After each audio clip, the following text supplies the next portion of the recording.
आज के समय में एक बहुत बड़ी समस्या है कि हमारे बच्चे हमारे हिसाब से हमारे धर्म और संस्कृति को मानने के लिए तैयार नहीं है। अब बात यह है कि ऐसा क्यों हो रहा है।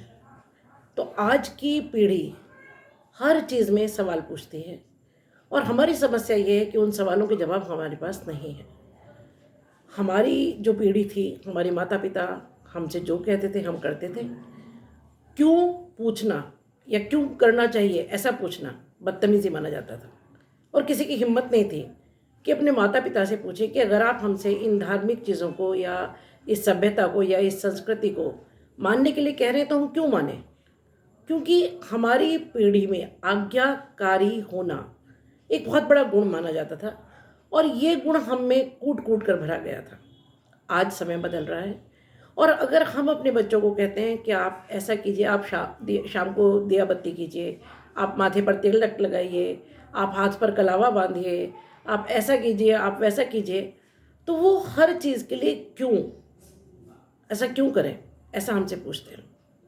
अब बात यह है कि अगर हमने उनको इस क्यों का जवाब नहीं दिया तो दो चीज़ें होंगे। या तो वो चुपचाप मन मार करके हमारी बात मान लेंगे और मन से उन चीज़ों को नहीं करेंगे, ना मन से ईश्वर को मानेंगे, ना मन से दिया बत्ती करेंगे, ना मन से तिलक लगाएंगे। या फिर वो हमारे सामने बगावत कर देंगे और कहेंगे कि आपके पास अगर मेरे क्यों का जवाब नहीं है तो मैं इस बात को नहीं मानता या नहीं मानती। क्यों? क्योंकि हमने उनके क्यों का जवाब नहीं दिया। नमस्कार मित्रों, मैं दीपा गौड़ कोशिश करूंगी अपनी बुद्धि और विवेक के अनुसार आज इस बात का एक्सप्लेनेशन करने का कि सनातन धर्म कितना वैज्ञानिक है। यह समस्या मेरी पीढ़ी के लगभग सभी पेरेंट्स और मुझसे पहली पीढ़ी के यानी मेरे माता पिता, मेरे सास ससुर वाली जो पीढ़ी है उनके लिए बहुत दुखदायी है जब वो देखते हैं कि जो हमारे बच्चों वाली पीढ़ी है वो इस बात को मानने के लिए तैयार नहीं है। क्यों? क्योंकि उनको हर चीज़ का वैज्ञानिक जवाब चाहिए। अब हमारी समस्या ये है कि बहुत सारी चीज़ों के वैज्ञानिक जवाब हमारे खुद के पास नहीं है, तो हम उनको कैसे वो जवाब दें जो हमारे पास है ही नहीं। मैं अपना परिचय आपको दूं। मैं 37 साल से इंग्लिश लेक्चरर हूँ, एस्ट्रोलॉजर हूँ, इंटीरियर डेकोरेटर हूँ और इंग्लिश लेक्चरर होने के साथ साथ मैंने यूरोपियन हिस्ट्री को बहुत डीपली पढ़ा और पढ़ाया है। इंग्लिश लिटरेचर को पढ़ने के बाद मैंने बाकी कंट्रीज़ का जो यूरोपियन लिटरेचर है उसको पढ़ा, अमेरिकन लिटरेचर को पढ़ा और बहुत डीपली उनके सभ्यता को, संस्कृति को, रीति रिवाजों को, धर्म को या उनका जो समाज में प्रचलन है उन चीज़ों को जानने और समझने की कोशिश की है। लकीली मैंने मेरा ग्रेजुएशन संस्कृत में किया था and I was a distinction holder. तो बाय डिफ़ॉल्ट कहिए मेरा इंटरेस्ट भारतीय वेद, उपनिषद, पुराण इन सब चीज़ों में रहा और मेरी पारिवारिक पृष्ठभूमि ऐसी है कि ये चीज़ें हेरिडिटरी मुझ तक आई और मेरे परिवार में भी ऐसा माहौल था कि उन चीज़ों को पढ़ाया जाता था और उनके बारे में बहुत खुलकर डिस्कशन होता था। तो मैं एक वीडियो सीरीज़ बनाने जा रही हूँ जिसमें मैं कोशिश करूँगी हर चीज़ का साइंटिफिक एक्सप्लेनेशन देने का, हर चीज़ का लॉजिकल एक्सप्लेनेशन देने का और आपको ये समझाने की कोशिश करूँगी कि जो सनातन धर्म है वो कितना साइंटिफिक है। मित्रों, सनातन धर्म पूर्णतः वैज्ञानिक है। हमारे जितने भी ऋषि मुनि थे वो महान वैज्ञानिक थे। उन्होंने ज़बरदस्त महान रिसर्च की। समस्या उस समय ये थी कि जो आम जनता थी वो पढ़ी लिखी नहीं थी, इसलिए उनके जो रिसर्च के कंक्लूजन्स थे उनको आम जनता तक पहुंचाने के लिए ये उनकी मजबूरी थी कि अपने कंक्लूजन्स को उन्हें किसी धार्मिक कहानी के साथ जोड़कर वहाँ तक पहुँचाना पड़ा। क्योंकि आज जो साइंस स्टूडेंट्स हैं वो जानते हैं एटम क्या है। आज अगर मैं आपको कहूँ कि आत्मा एटम है तो आपको समझ आएगा, लेकिन उस समय अगर आप किसी को ये बात कहते तो उस बेचारे को पता ही नहीं था एटम क्या है, तो उसको नहीं समझाया जा सकता था। तो इसी तरह ऐसी बहुत सारी चीज़ें मैं कोशिश करूँगी गीता की विवेचना करने की।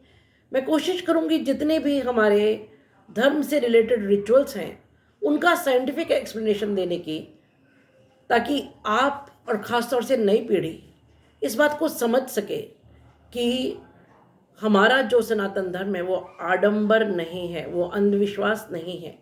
हर हर एक चीज़ पूर्णतः वैज्ञानिक है। ये सिर्फ उनकी मजबूरी थी कि क्योंकि आम जनता में शिक्षा का प्रचार प्रसार नहीं था, तो वैज्ञानिक रूप से उनको वो बात नहीं समझाई जा सकती थी, आम जनता को नहीं समझाई जा सकती थी।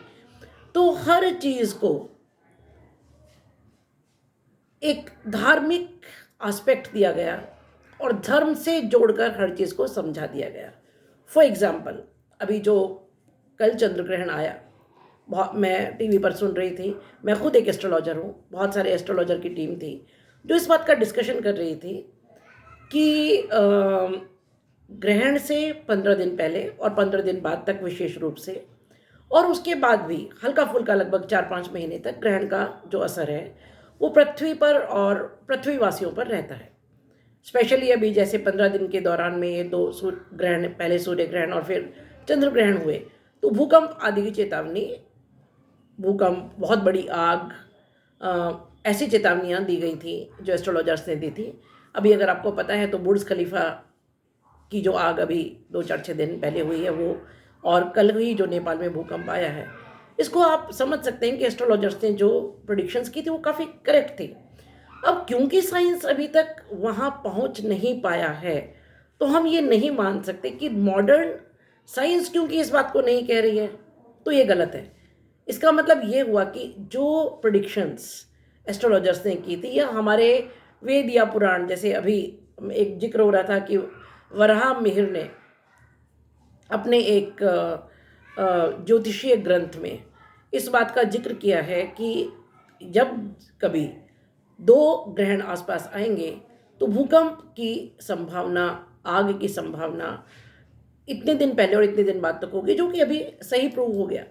तो क्योंकि वैज्ञानिक अभी तक नहीं पहुंचे, क्योंकि हमारी वैज्ञानिक रिसर्च यहाँ पर नहीं पहुंची है अभी, तो हम ये मान लें कि नहीं, जो कुछ भारतीय ज्योतिषी कहते हैं या भारतीय ज्योतिष शास्त्र कहता है या हमारे ऋषि मुनियों ने जो रिसर्च की थी वो गलत थी, सिर्फ इसलिए क्योंकि अभी तक आपका साइंस इसको प्रूव नहीं कर पाया।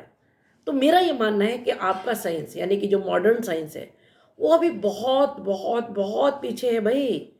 उसको बहुत सारी रिसर्च करनी बाकी है। जहाँ तक हमारा वेद, हमारे पुराण, हमारे ऋषि, हमारे मुनि पहुँच चुके थे, वहाँ तक तो अभी तो इसका 10% भी आपका नासा या बाकी सब इंस्टीट्यूट्स नहीं पहुँचे हैं। और ये बात मैं कह रही हूँ, मैं जो कि एक इंग्लिश टीचर हूँ, मैं जो कि साइंस को मानती हूँ, मैं वो इंसान हूँ जिसके बहुत सारे स्टूडेंट्स फिज़िक्स में, एस्ट्रोफिज़िक्स में, आपका केमिस्ट्री में और आईटी में रिसर्च कर रहे हैं, और उन बच्चों से मेरी लगातार बात होती है। मेरे बहुत सारे स्टूडेंट्स हैं जो अब्रॉड सेटल्ड हैं, जो रिसर्च स्कॉलर्स हैं, और उन सब से लगातार मैं बहुत सारी बातों पर डिस्कशन करती रहती हूँ। तो आज वो भी इस बात को मान रहे हैं कि हाँ, भारतीय परंपराएं जो कहती हैं वो पूर्णतः वैज्ञानिक है। बात सिर्फ ये है कि उनके पीछे के वैज्ञानिक तथ्य को हम ढूंढ नहीं पाए, और इसलिए हमने अपने बच्चों को कहा ब्लाइंडली इस बात को मानिए। अब ये जनरेशन कहती है नहीं, हम तो ब्लाइंडली नहीं मानेंगे, लॉजिक दीजिए। तो देते हैं ना लॉजिक। चलिए, मैं एक पूरा सीरीज इस पर बनाने जा रही हूँ। Please watch my other videos. और ये वीडियो अगर आपको पसंद आया है तो please like, share and subscribe. Thank you.